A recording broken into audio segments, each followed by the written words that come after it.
Газы Мансур – один из самых известных и почитаемых в Крыму азизов. Святыня расположена у подножия Чуфут-Кале в Бахчисарае.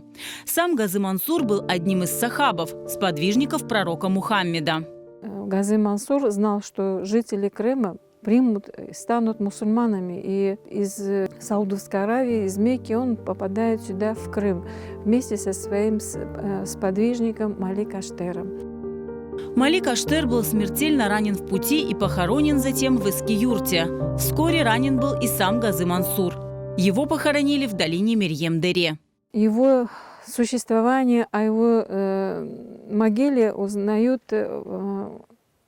бухарские шейхи Халил и Рамазан. Он несколько раз им приснился, приходил во сне, и шейхи Рамазан и Халил из Бухары направляются в Крым.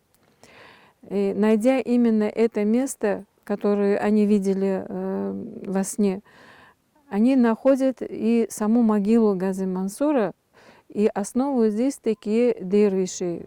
Шейхи также позднее были захоронены рядом с Газы Мансуром. Личность Газы Мансура, а также его пребывание в Крыму считается полулегендарным. Одно из ранних упоминаний о могиле святого встречается у путешественника Эвлия Челеби. А в 1893 году Исмаил Гаспринский пишет об этом в газете «Терджеман». Текие было посещаемым местом с самого 15 века. Здесь располагался целый комплекс. Люди приходили сюда молиться об исцелении и благополучии.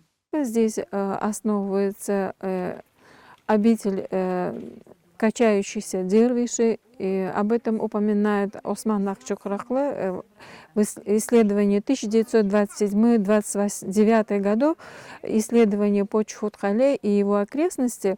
В это время еще Текие действовала, и жил смотритель Текие. Близ Текие располагалось мусульманское кладбище, которое охватывало большую территорию, вплоть до Караимского кладбища. В Чуфут-Кале проживала большая община крымских мусульман вместе с крымскими караимами. И, конечно же, там на каменном плато осуществить захоронение сложно, выдалбливать в камне место захоронения. И люди спускали тело умершего сюда и хоронили рядом с Текие дервиши. Обитель существовала до 1930-х годов. После возвращения крымских татар в Крым мусульмане занялись благоустройством Азиза. Был восстановлен портал входа в комплекс.